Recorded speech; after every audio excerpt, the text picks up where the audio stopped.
वो जिद्दी है, हम महा जिद्दी हैं, आप ये सोचो। वेलकम टू बैक चैनल जय बागेश्वर धाम की। आज हमारा टॉपिक है फ्रेंड्स की कोई गुरुजी की बुराई करता तो हम क्या करें। इसी में हमने कहा वो जिद्दी है तो हम महा जिद्दी हैं, हम उसके आगे सर नहीं झुका सकते हैं, सर कटा सकते हैं पर सर नहीं झुका सकते हैं।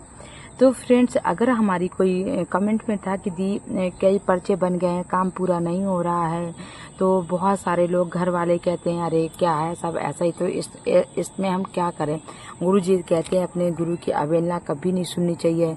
गुरु की निंदा गौ हत्या बराबर होती है। अगर आप गुरु की निंदा सुन रहे हो समाज में बैठ करके तो आपको गौ हत्या बराबर पाप लगता है। तो हाँ जी फ्रेंड्स, कोई दिक्कत नहीं। देखो ऐसा है ना कि हम उन लोगों से लड़ नहीं सकते हैं क्योंकि वो चार हम अकेले हैं।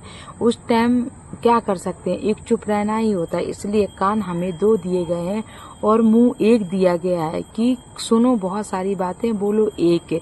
तो ऐसे में हमें उठ के वहां से निकल जाना है और चुप्पी रहना ही संभव है, क्योंकि एक लोगों से हम बहस करेंगे बात बढ़ेगी और बात बढ़ेगी तो वो हो सकता है कि किस हद तक चली जाए और वो हम ना इतना ज़्यादा बर्दाश्त ना कर पाएँ। इसलिए चुप रहना ही हर चीज़ का हल होता है। किसी भी पर्सनल लाइफ में हो या हमें बाहर हो या हमें निज लाइफ किसी भी तरह से हो, मेरे ख्याल से ना एक चुप रहने का सबसे अच्छा तरीका होता है। आप लोग ना चुप रह के सब कुछ हासिल कर सकते हो, ना कि बोल के। बस वहाँ से निकल लो, हमें निंदा सुननी नहीं है, करनी नहीं है, तो बस हमें वहाँ से निकल लेना है, बात खत्म हो जाएगी। तो बस मैं यही कहना चाहूँगी, अगर आप लोगों के ऊपर कोई ऐसी सिचुएशन आती है तो आप लोग वहाँ से निकल लो, बस कुछ बोलो नहीं।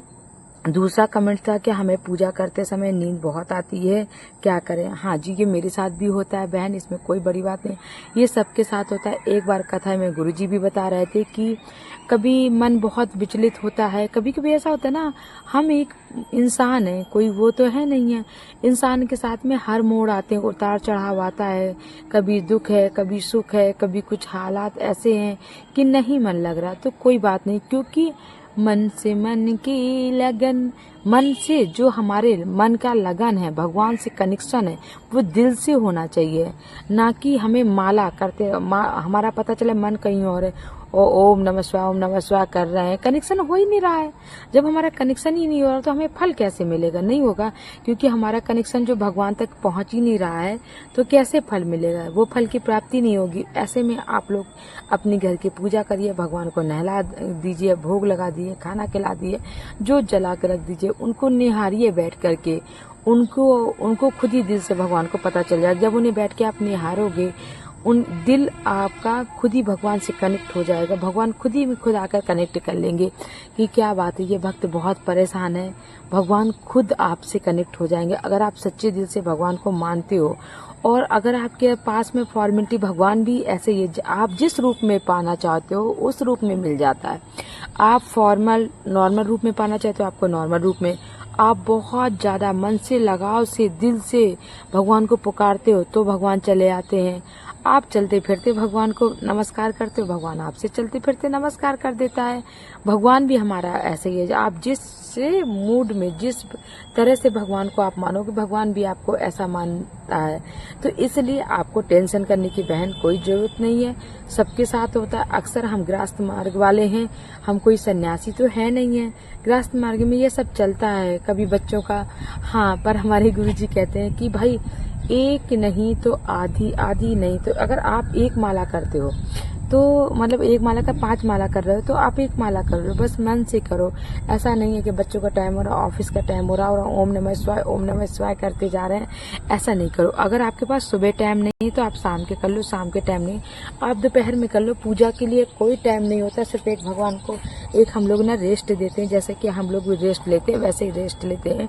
तो ये सब सुख दुख का चलता रहता है, इसमें आप लोग को टेंशन की जरूरत नहीं है। आपने एक माला करोगे, आप पर्याप्त है। हवन करोगे, कनेक्शन हमें दिल से करना है, बस दिल से दिल की। मीरा हो गई मगन, मीरा ने कितना सब कुछ सहा, पर वो भगवान से कनेक्शन करने में इतनी मगन हो गई थी कि उसे दुनिया की परवाह ही नहीं थी कि दुनिया तो भाई हर एक इंसान मीरा नहीं बन सकता ना, हर एक लोग सब नहीं बन सकते, हम लोग एक आम हैं तो आम ही रहेंगे। तो इसमें बिल्कुल बहन टेंशन करने की जरूरत नहीं, जितना मन लगता उतना करो। भगवान अब ये नहीं कि आपने रोज का नियम बना रखा, कभी कभार होता है कि नहीं मन लग रहा, छोड़ दो, कोई दिक्कत नहीं, आपको जितना कर रहे हो उतना बहुत है। कनेक्शन भगवान के पास लाओ, भगवान से कनेक्शन करोगे, दिल से दिल मिलेगा, भगवान आपकी सब कुछ सुनेगा। सुख दुख का जो ये फंदा है ना, ये हमारे कर्म का है, ये हमारे कर्म का भागी होता है। ये ऐसा है ना, जैसा हम कर्म करते हैं हमें वैसा मिलता है। कोई किसी को आप ये सोचिए कि हमें दुख दे रहा है, हमारा हस्बैंड हमें दुख दे रहा है, हमारा पति हमें दुख दे रहा है, और हमारी जेठ जेठानी हमें दुख दे रहा है, हमारी सास दुख दे रही है, कोई किसी को दुख नहीं दे सकता है बहन भाइयों। ये सोच ले, दुख जो अपने कर्म का होता है, जैसा आपने जो कर्म किए हैं उसी का दुख सुख मिलता है आपको। कोई किसी का कर्म का भागी नहीं है, ना कोई किसी को दुख दे सकता है, ना कोई किसी को सुख दे सकता है। ये आपके कर्म है, आपके कर्म कैसे थे जो आपको दुख मिल रहा, आपके कर्म कैसे थे कि सुख मिल रहा है। आप मोटा मोटा सोचिए कि ये जो हमारे होते हैं कर्म पिछले जन्म के होते हैं।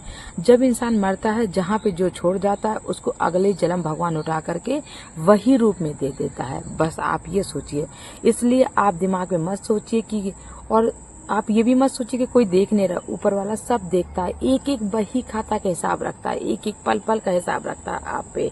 ना आपके कोई के कोसने से कुछ होता है और ना किसी के बिगाड़ने से कुछ होता है। जो आपकी किस्मत में लिखा था वो मिल के रहेगा, जो आपकी किस्मत में नहीं था वो आपको नहीं मिलेगा। आप लाख कोशिश कर लो, नहीं मिलेगा। ये सब कर्म का लेखा जोखा है। इसलिए पिछले कर्म अगर आप लोगों ने बिगाड़े हैं तो इस कर्म को आप लोग इतना साकार बनाइए, इतना पूजा पाठ करिए, इतना अच्छा बनाइए कि ये जो हमारे कर्म था बिगड़ गया, आने वाला समय जो अगले जन्म का है कर्म हुआ हमारा ना बिगड़े। तो ये मत सोचो कि हमें इस जन्म में जो करेंगे अगले जन्म नहीं मिलेगा, मिलता है, ब्याह सुसहित मिलता है। इसलिए अपने कर्म को बहुत अच्छा बनाओ। कर्म ही एक ऐसा है जो कर्म प्रधान है। आप ये सोचिए कि आज है 2 जुलाई, 5 बज रहे हैं शाम के, अगर उसी टाइम बच्चा 2-2 बच्चे 3-3 बच्चे एक साथ 10-10 बच्चे पैदा होते हैं उसी सेम टाइम पे सेम दिन पे, कोई बच्चा बहुत अमीर के घर चला जाता है, कोई बच्चा बहुत गरीब के घर चला जाता है, कोई बच्चा मीडियम के घर चला जाता है। क्या है ये? सेम टाइम था, सेम दिन था, सेम डेट थी, सब एक साथ पैदा हो सकते थे ना अमीर के घर में, या एक साथ गरीब के घर में हो सकते थे, बट ऐसा नहीं हुआ ना। इसी से सोचो कि कर्म एक है, जो है हमारा कर्म प्रधान है, कर्म ही सब कुछ है। अगर आप अच्छा कर्म करोगे फ्रेंड तो आपको जिंदगी कभी दुख नहीं भोगना पड़ेगा।